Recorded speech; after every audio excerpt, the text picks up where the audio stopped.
Hi and welcome to the calculus and trigonometric course 8.2 integration by part का है। Previous session से हमने chapter 8 को स्टार्ट किया। आप बेसिक रूल्स जाने इंटीग्रेशन के, और 8.2 और ऑनवर्ड आने वाले सेशन आपको उसी वक्त और बेहतर तरीके से समझ में आएंगे जब आपने चैप्टर 4 से रिलेटेड तमाम वीडियो सेशन कवर की हुई हो, जहाँ पर हमने बेसिक इंटीग्रेशन को डिस्कस किया था।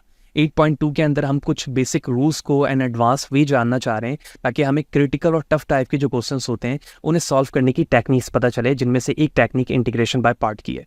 तो इससे रिलेटेड प्रीवियसली तमाम वीडियोस मेरे यूट्यूब चैनल पर मौजूद है। फादू हुसैन CSS स्विच करने के बाद आप मेरे चैनल पर आएंगे, इसके प्लेलिस्ट पर जाएंगे जहाँ डिफरेंट डिसिप्लिन्स की वीडियोस मौजूद है। विद ईज आप इन्हें वॉच कर सकते हैं, जबकि इन वीडियोस पे इस्तेमाल होने वाले content related material which mean presentation, slide, code, ये तमाम चीज़ें मेरे ब्लॉग फादू हुसैन CS blogspot.com पर है। तमाम मटेरियल को फ्रीली डाउनलोड करके यूज़ किया जा सकता है। तो चैनल पर अगर नए हो, चैनल को सब्सक्राइब नहीं किया तो ज़रूर सब्सक्राइब करें ताकि इसी तरह की चीज़ें बर वक्त आसानी के साथ आपको सीखने को मिलती रहें। वीडियो को लाइक करें, ज़्यादा लोगों को शेयर करें।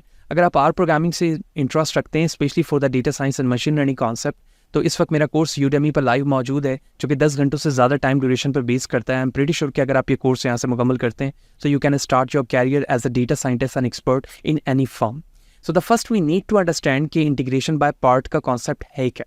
जैसे हमने 8.1 के अंदर शॉर्टली डिस्कस किया था कि इंटीग्रेशन बाय पार्ट एक अप्रोच है या एक मेथड है जो कि इंटीग्रेशंस के प्रॉब्लम को सॉल्व करने के लिए इस्तेमाल होती है। तो इस फॉर्मूले को, इस क्वेश्चन को इस तरह से एक्सपेंड किया जाता है कि दो सेपरेट फंक्शंस को एक साथ आप एक क्वेश्चन में देखते हैं, जिसे u इंटू वी के फॉर्म पर सॉल्व करने का एक तरीका इंटीग्रेशन बाय पार्ट हमें सजेस्ट करके देता है। तो अगर u इंटू वी को मैं सॉल्व करना चाह रहा हूँ तो इसका फॉर्मूला होगा u integration v dx minus integration u का first derivative multiply by integration of v dx, और जो इसका कंप्लीट आंसर आएगा उसको इंटीग्रेट करेंगे। फिर जैसे मैंने एक सिंपल फार्मूले पे यानी सिंपल क्वेश्चन में सॉल्व करके दिखाया था कि x को मैंने u लिया और cos x को v ले लिया, तो यहाँ पर हमने u वैसे ही लिखना है और v को इंटीग्रेट करना है, तो वैसे मैंने इंटीग्रेशन के साथ cos x लिख दिया, माइनस उसके बाद फर्स्ट डेरिवेटिव ऑफ u, तो u का डेरिवेटिव x का क्या हो जाएगा 1, जबकि मल्टीप्लाई हो रहा है इंटीग्रेशन ऑफ v, तो cos x का जब इंटीग्रेट किया जाएगा तो वो sin x हो जाएगा dx। अब इस कंप्लीट को भी मुझे इंटीग्रेट करना होगा, ठीक है। नेक्स्ट लाइन पे जाने के बाद x वैसे ही रहा, cos x को इंटीग्रेट किया जाएगा sin x, ये माइनस वैसे ही है, sin x को जब इंटीग्रेट किया जाएगा तो नेगेटिव का cos x आएगा, नेगेटिव नेगेटिव ऐड हो जाएंगे यानी प्लस बन जाएंगे, and that will be the final answer based on the integration rule by using integration by part, right. तो ये बेसिक चीज़ें हमने यहाँ पे एक दफ़ा रिकॉल कर ली फॉर्मूले के। अब हम बुक पे चलते हैं, और बुक हमें कुछ मल्टीपल्स क्वेश्चन सजेस्ट कर रहा है कि इंटीग्रेशन बाय पार्ट्स को किस टेक्निक के साथ इस्तेमाल करते हुए सॉल्व कर सकते हैं।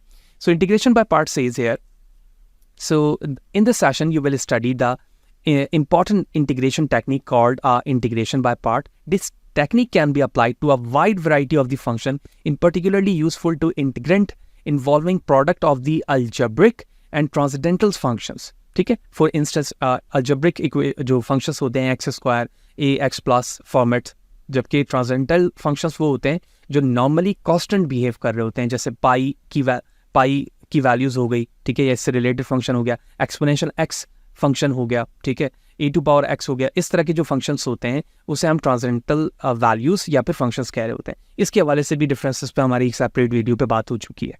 तो कुछ फंक्शंस यहाँ पे एग्जांपल्स में लिखे हुए हैं जिसको इंटीग्रेशन बाय पार्ट के जरिए से सॉल्व किया जाएगा, और सिंपली आप देख सकते हैं कि इसमें फंक्शन के दो पार्ट हो सकते हैं, x ln x, x square exponential x trigonometric का sin x, ठीक है। फिर ये तरीका लिखा हुआ है कि u इंटू वी को आप किस तरह से सॉल्व कर सकते हैं। एक्सपेंड करने के डिफरेंट तरीके हो सकते हैं, मैंने एक सिंपल वे पे आपको क्वेश्चन PPT में दिखा दिया कि उसे किस तरह से सॉल्व किया जा रहा है, ठीक है। अब हम डायरेक्टली एग्जाम्पल नंबर 1 पर आते हैं, ठीक है। सबसे पहले हमने x लिया, जिसको मैं यहाँ पर u कह सकता हूँ, और एक्सपोनेंशियल x को v कहा जा सकता है, ठीक है। अब यहाँ पर इस तरह से उसे एक्सपेंड करके लिखा गया है, ठीक है। अगर मैं डायरेक्टली इन शॉर्ट टर्म की बात करूँ तो हम इस स्टेप से यहाँ से डायरेक्टली समझ सकते हैं, ठीक है। मैं उस फॉर्मूले को यहाँ पर लिख भी देता हूँ, ठीक है। Okay, here it is, I am going to zoom it now, ठीक है। बाकी आप इन स्टेप्स को पढ़ भी सकते हैं, लेकिन हमें जब कॉन्सेप्ट समझ में आ गया तो हमें वो सारी चीज़ें पढ़ने की ऊपर ज़रूरत ही नहीं है, क्योंकि ये एग्जाम्पल यहीं पर बात को क्लियर कर देगा, ठीक है।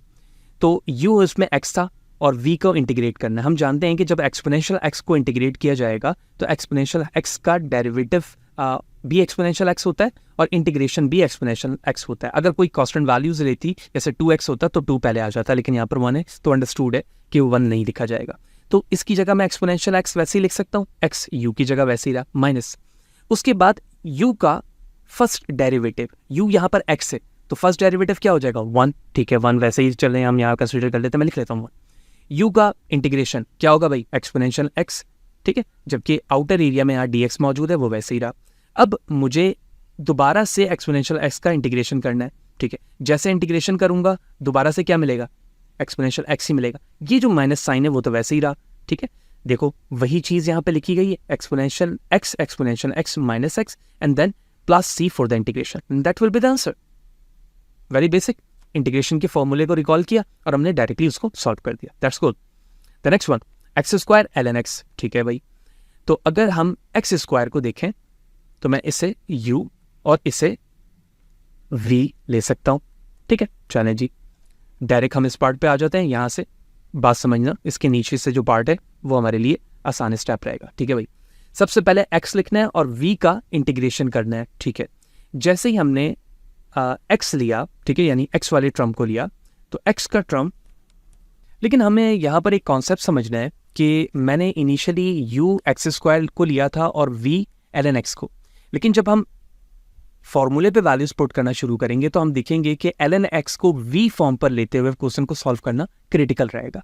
क्या मैं ऐसा कर सकता हूं कि x को v ले लूं और ln x को u ले लूं और इसे कैंसिल कर दूं, ठीक है। इससे फायदा क्या होगा वो जब हम सॉल्व करना शुरू करेंगे वहां पर यह बात समझ में आएगी। देखें सबसे पहले हमें क्या करना है, u वैसे ही लिखना है, तो u है ln x और v का इंटीग्रेट करना है। एक्स स्क्वायर को जब इंटीग्रेट करेंगे तो ये हो जाएगा x cube upon 3 minus sine के बाद इंटीग्रेशन है, इंटीग्रेशन पे हमें u का फर्स्ट डेरिवेटिव लिखना है, राइट। तो u का जो फर्स्ट डेरिवेटिव होगा वो ln x है, तो ln x का जब मैं डेरिवेट करूंगा तो वो 1/x आ जाएगा। तो क्या मैं डायरेक्टली यहाँ पे 1/x लिख सकता हूँ, दैट्स कूल। फिर मल्टीप्लाई का साइन होता है और फिर आप v को इंटीग्रेट करते हैं और v यहाँ पर क्या है एक्स स्क्वायर, तो मैं डायरेक्ट यहाँ लिख सकता हूँ दोबारा से x cube divide by 3, right, और उसके बाद dx दोबारा लिखा जाएगा, ठीक है।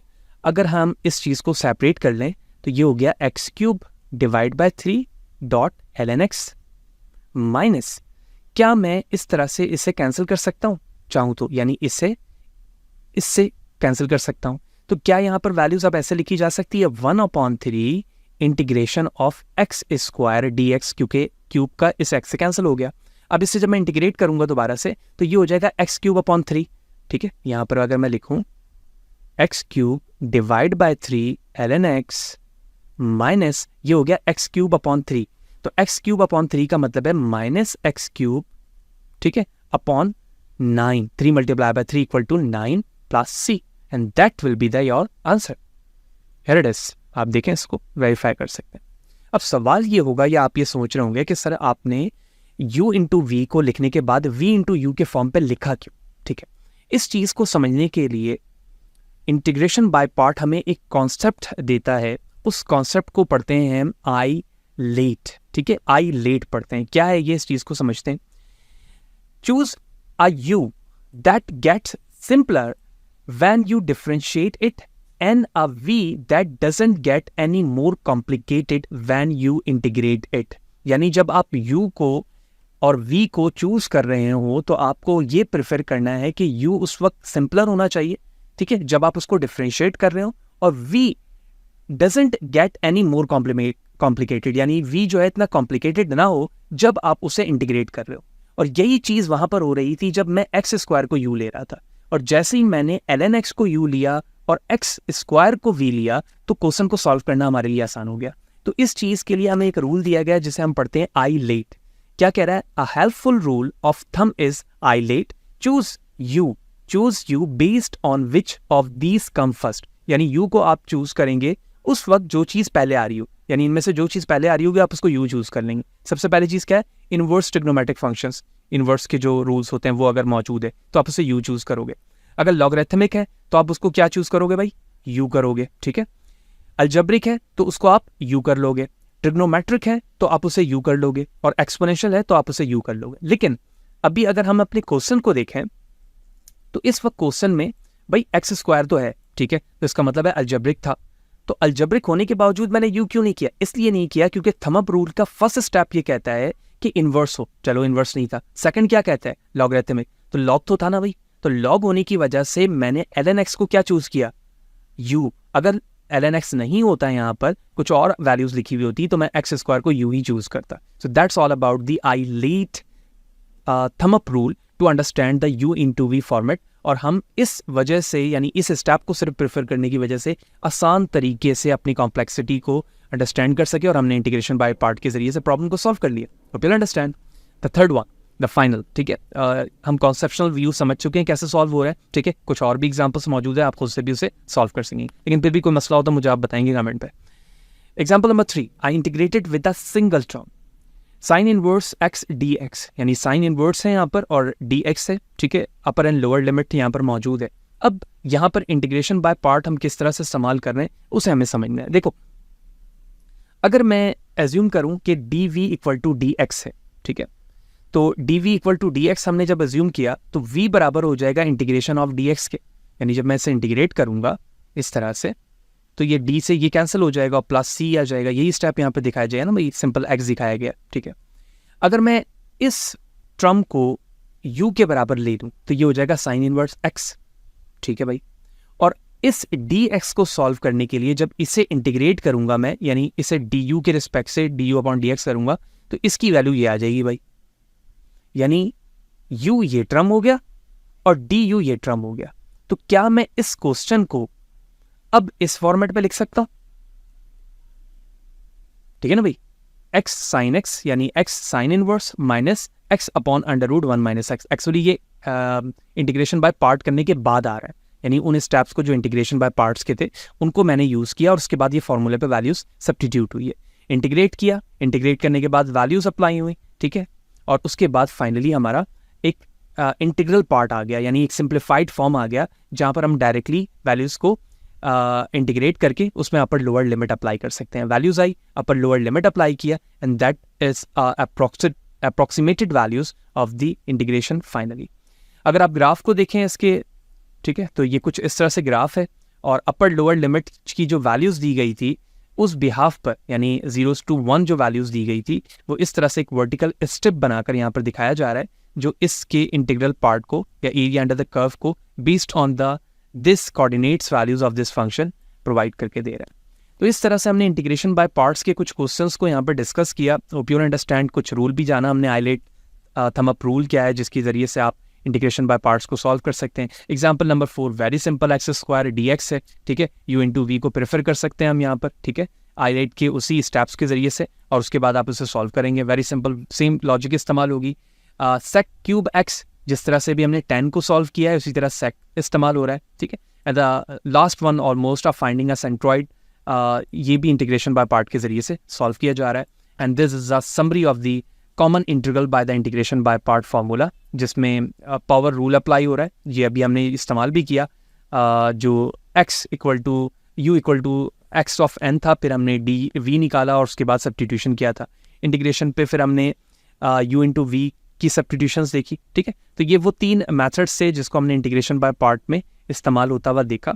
असल जो हमारी अंडरस्टैंडिंग है वो यही है कि इंटीग्रेशन बाय पार्ट क्या होता है, हम किस तरह से एक कॉम्प्लेक्स प्रॉब्लम को सॉल्व कर रहे होते हैं। एंड टेबुलर मेथड जो है या टेबल के फॉर्म पे जो मेथड्स है वो एक आसान तरीका है कि जब आप इंटीग्रेशन बाय पार्ट को आसानी से सॉल्व कर सकें, यानी जो टेक्निक हमने इस्तेमाल की है फॉर्मूले में पुट करने की, उसी को ये एक सब्स्टिट्यूशन टेबल फॉर्म पे बता रहा होता है, ठीक है। अब मैं इसे एक्सप्लेन कर देता हूँ क्योंकि ये लास्ट एग्जाम्पल है। तो हमें एक क्वेश्चन दिया गया x square sine 4x dx u into v पे, ठीक है। तो हमने सब्स्टिट्यूशन अप्लाई किया, u को ले लिया हमने एक्स स्क्वायर, तो dv बराबर हो जाएगा v बार, ठीक है, जो कि बराबर हो गया साइन 4x dx के। अब हमने टेबल बनाया अल्टरनेटिव वे पे, प्लस माइनस कर रहे हैं हम, ठीक है, यानी हमने फर्स्ट u लिया, ठीक है, u का फर्स्ट डेरिवेटिव बनाया, सेकंड डेरिवेटिव और थर्ड, जब उस वक्त तक करेंगे जब तक इसकी वैल्यूज क्या आ जाए, 0 ना आ जाए, दैट्स गुड। अब v का हम क्या कर रहे हैं, v bar and it's anti derivative, ठीक है, यानी हमने डेरिवेटिव निकाला और उसके बाद इंटीग्रेट भी कर रहे हैं, ठीक है। v बार का मतलब है डेरिवेटिव और उसके बाद इंटीग्रेट यानी एंटी डेरिवेटिव। फर्स्ट किया तो सिंपल जो क्वेश्चन था वो साइन 4x था, इन दोनों स्टेप को अप्लाई किया, ये और ये सारे स्टेप्स आ गए, 0 से पहले वाले जितने थे वो इन पे अप्लाई हो गए। अब डायरेक्टली इन तमाम वैल्यूज को सिर्फ और सिर्फ पुट करूंगा, ये देखो 1/4, ठीक है, एक्स स्क्वायर इसके साथ रहेगा, एक्स स्क्वायर के साथ लिखा जाएगा 1/4 cos 4x, 2x के साथ लिखा जाएगा ये वैल्यूज़ और इसी तरह 2 के साथ ये वैल्यूज़ लिखी जाएगी, and that will be the final solution by using a substitutions of the table format. So that's all about the integration by part method. Hope you understand everything. Book की reading बहुत बेहद ज़रूरी है ताकि आपको conceptional view समझ में आए.